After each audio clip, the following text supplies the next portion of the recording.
যেখানে এপ্রিলের প্রথম সপ্তাহ থেকে দ্বাদশ শ্রেণীর পঠন পাঠন শুরু করার নির্দেশ উচ্চ মাধ্যমিক শিক্ষা সংসদের। এপ্রিলের প্রথম সপ্তাহ থেকে সেমেস্টার 3 এবং সেমেস্টার 4 এর পঠন পাঠন শুরু। প্রসঙ্গত মে মাস থেকে এই পঠন পাঠন শুরু হচ্ছে। এবার এক মাস এগিয়ে আনা হয়েছে পঠন পাঠনের সময়।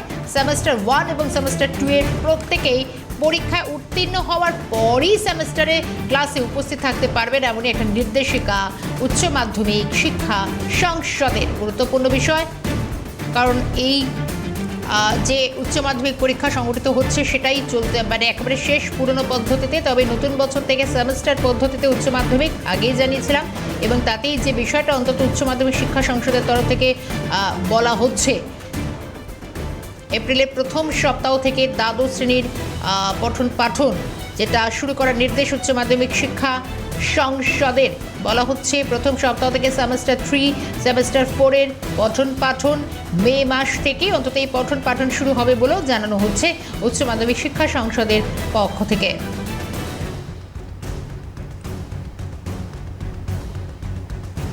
পরীক্ষায় উত্তীর্ণ হওয়ার পর অর্থাৎ সেমেস্টার 1 এবং সেমেস্টার 2তে উত্তীর্ণ হওয়ার পর অন্তত পরের সেমেস্টারগুলো যে ক্লাস সেখানে উপস্থিত থাকতে পারবেন পড়ুয়ারা, নির্দেশিকা দিল উচ্চ মাধ্যমিক শিক্ষা সংসদ।